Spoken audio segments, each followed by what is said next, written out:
tayo ay mag-aani ng turmeric. Ginagawa naming tea ito. Ito dito tayo kukuha. Kasi namulaklak na ito eh. So umpisahin na natin.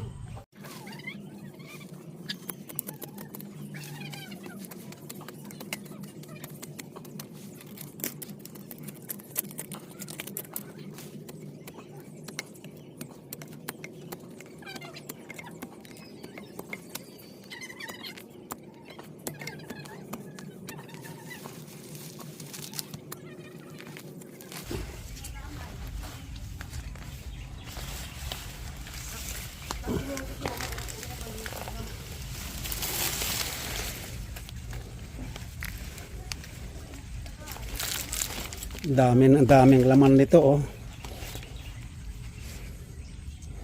At ilalabas ko.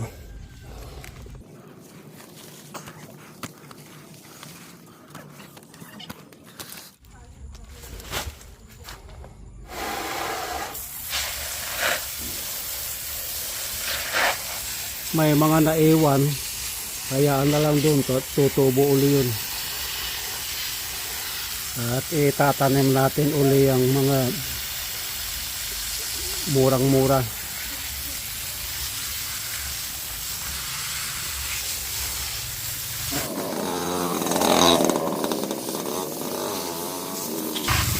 Isang puno lang ito.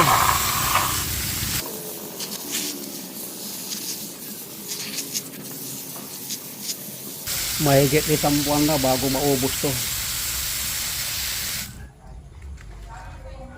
Ito, nag-ani ako ng turmeric, yung luyang dilaw. Isang puno lang ito. Oh, bali 7 buwan na rin to mula nung itinransplant natin. Ayan oh, dami. Oh, tutusin, kahit naabutin ng 1 taon mahigit to, walang problema. Palaki ng palaki. So ayan. Gagawin namin ito, yung iba tea, yung iba pang ingredients sa mga halaman, mga pagkain, lalo na sa karne. Ito yung tinatawag na luyang dilaw. In English, turmeric. So ayan po.